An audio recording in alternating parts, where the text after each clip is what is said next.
Hello everyone, good morning. আজ হচ্ছে 9 April সকালবেলা। এখন আজকে ব্লগ দিতে একটু দেরি হয়ে গেল, বিকজ আজকে ব্লগটা এখনই আমি করছি, তারপর সমস্ত শেয়ার করবো। আর এখন বাজে সকাল 9টা মতন বাজে। তো আগের দিন তোমাদের যেমনটা দেখিয়েছিলাম আমাদের শপিংয়ের ভিডিও, মানে আমি কি কি কিনেছি পয়লা বৈশাখ উপলক্ষে।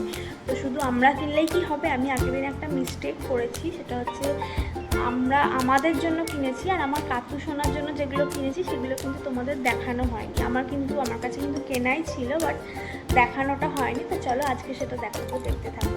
তো দেখো, এই হচ্ছে আমার কাকু বাবার ড্রেস। দেখেছো, ওর বাবা এগুলো কিন্তু নিজে পছন্দ করে ওর জন্য নিয়ে এসছে।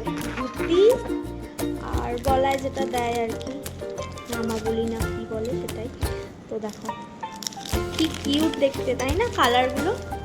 এই দেখো, একটা হচ্ছে এরকম পিঙ্ক কালারে, আর একটা হচ্ছে এরকম গ্রিন কালারের। দুটো কালারই খুব সুন্দর দেখতে। আর আমার ছেলের কিন্তু এর আগে এরকম পিঙ্ক কালারের আর এই রকম সি গ্রিন কালারের কোনো ড্রেস ছিল না। তো এটাই কেমন হয়েছে তোমরা কমেন্টে জানিও।